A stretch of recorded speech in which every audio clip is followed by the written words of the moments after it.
पीछा छुट गया, तारा राज आ जाएगा, तारा राज आ जाएगा। जी दीपेंद्र जी अध्यक्ष जी कांग्रेस में रहने जाता, तारा राज को नहीं आता कि मैं गड़बड़ होती तो गड़बड़ हो है। यानी कि व्यापारी भाइयों से कहा था, ट्रक यूनियन का मामला प्रोफेसर संपत सिंह जी यहां बैठे, ट्रक यूनियन को खत्म करने का काम हम लोगों ने किया। यानी कि तमाशा बनाया हुआ है। क्यों बनाया हुआ है? क्योंकि लोगों के सामने जवाब नहीं दे सकते। यदि आदमपुर की जनता इस बात का जवाब मांग लेगी जिस दिन कि जयप्रकाश यहां से चुनाव हारने के बाद भी हमने कितने चौधरी भूपेंद्र सिंह हुड्डा को बाल समझ लेकर के आए, यहां पर खड़ी रैली, देश में पड़ी रैली, बैठी रैली, खाट रैली तो सुनी, अगर खड़ी रैली हुई थी, बड़ी भारी बारिश हो रही थी, सेकेंडरी स्कूल में चौधरी भूपेंद्र सिंह हुड्डा बारिश में खड़े होकर के जितनी घोषणाएं करके गए थे 100% पूरी नहीं की हो। कुलदीप बिश्नोई लोगों को बता दे कि एक अधूरी रही है। और एक बहुत बड़ा प्रोजेक्ट था लाखपुर से लेकर के बांडा एड़ी तक, जिस पानी को लेकर के इस इलाके में सबसे बड़ी समस्या है, चौधरी भूपेंद्र सिंह हुड्डा ने टेक्निकल अप्रूवल तक करा दी थी। आप लोगों ने उनकी छुट्टी कर दी और सरकार ने आपके पानी की छुट्टी कर दी।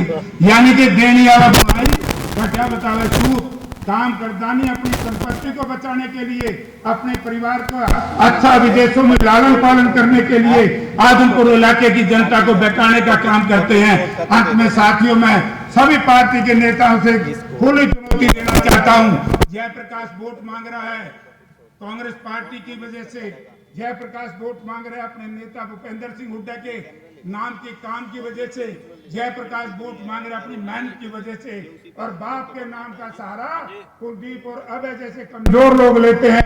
पहले दोनों ये तो बता दो सामने जिंदगी में क्या करा। जयप्रकाश ये कह सकता है मैं साधारण परिवार से खड़ा होकर के केंद्र तक मंत्री रहा, मेहनत करके आया हूं, तो ये बेकार बात करते हैं। और कल से मैं चुनाव प्रचार शुरू करूंगा मित्रों, गांव गांव में जाऊंगा, कि मतदाताओं से प्रार्थना करूंगा इन लोगों का 5 दिन के अंदर लोग गांव में दरवाजा बंद कर देंगे। इस तरह के लोग बात करते हैं। एक तरफ कांग्रेस पार्टी का चरित्र, कांग्रेस पार्टी का संघर्ष, और दूसरी तरफ भारतीय जनता पार्टी का भ्रष्टाचार। भारतीय जनता पार्टी ने जिस तरीके से इस देश के विकास में बड़ी बाधा डालने का काम किया है, दो तुलना आप करवा देना। एक तरफ भूपेंद्र सिंह हुड्डा के 10 साल के काम, दूसरी तरफ मनोहर लाल जी के 8 साल के काम, इनकी तुलना करा देना। आज मुकाबला है भारतीय जनता पार्टी और कांग्रेस पार्टी का। आज तुलना है चौधरी भूपेंद्र सिंह हुड्डा के कामों की और मनोहर लाल जी के कामों की। दोनों की तुलना करोगे तो आपको ऐसा दिखाई देगा जैसे अब सूर्य अस्त हो रहा है ना, भारतीय जनता पार्टी का अस्त होगा, कांग्रेस पार्टी और चौधरी भूपेंद्र सिंह हुड्डा का उदय होगा। लोग उदय को पानी चढ़ाते हैं, अस्त को कोई नहीं चढ़ाता। इसलिए साथियों, मैं अपने कार्यकर्ता बंधुओं से, हमारे भाइयों से नम्रता पूर्वक निवेदन करता हूं कि एक एक वोट मतदाता को कंपैरिजन करा दो कि आप वोट किसको दे रहे हो। आज वोट जयप्रकाश तो केवल एक कैंडिडेट है, आज आप वोट दे रहे हो चौधरी भूपेंद्र सिंह हुड्डा 2024 में मुख्यमंत्री बने और मनोहर लाल जी जाएं। यही एक लड़ाई है। लोग भारतीय जनता पार्टी की छुट्टी करना चाहते हैं। जिस दिन आप घर घर ये चर्चा करा दोगे, ये आप लोगों की जिम्मेवारी है।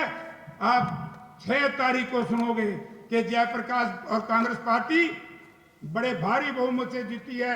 और जब पहला सेशन आएगा आदमपुर विधानसभा क्षेत्र के लोगों को बताना चाहता हूं, आप कुलदीप बिश्नोई आए तो ये पूछ लेना कि जिस तरीके से बीड़ बबरान ढंडूर के गांव, दुर्जनपुर तक के गांव का जो माल कहना हक आज तक नहीं दिलवा पाया लड़का, जयप्रकाश पहले सेशन में आएगा।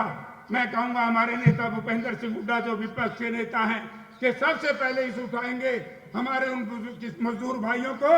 जब तक मालिकाना हक सरकार नहीं देगी हम ये लड़ाई लड़ते रहेंगे। जिस दिन चौधरी भूपेंद्र सिंह हुड्डा आएंगे, सबसे पहली क्रम में जयप्रकाश और ये साथी मंच पे बैठे प्रोफेसर संपत सिंह रामनिवास गुड़ेला से लेकर के सेलवाल तक जितने हिसार जिला के लोग हैं, हम कहेंगे कि हुड्डा साहब आप ये काम करो, जैसे आपने किसानों के 1600 करोड़ रुपए बिजली के बिल माफ किए हैं, ऐसे ही एक कलम से इन मजदूर भाइयों को माल का ना हक दो। तो मैं गंडूर के साथियों से मेरे सामने बैठे कहना चाहता हूं, माल की ना हक मिलेगा, हम लोग लड़ाई लड़ेंगे। और मंडी की बदहाली के लिए हम सेशन में मामला उठाएंगे, हम आपकी लड़ाई लड़ेंगे। अरे लोगों, कितना बेकार है ये पानी तो निकाल के है ना।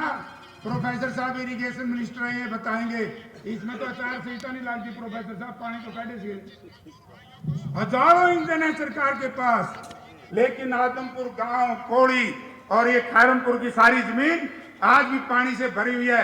4 महीने हो गए पानी निकाल नहीं सके। बोला मैं राजगढ़ आया हूं, बढ़िया बना दूंगा। सारा सत्यानाश करना आया, पैंडा छुटा लो। जिस दिन आप इस परिवार से पीछा छुटा लोगे, मैं ये कहता हूं कि आदमपुर में नेता ही नेता तैयार हो जाएंगे। आदमपुर की बदहाली की बजाय आदमपुर की खुशहाली की शिलान्यास किया जाएगा। आप सबका बहुत बहुत धन्यवाद। धन्यवाद जयप्रकाश जी। अब मैं निवेदन करूंगा आप सबके चहेते नेता प्रोफेसर संपत सिंह जी से, वो आए और अपना संबोधन दें। प्रोफेसर संपत सिंह जी।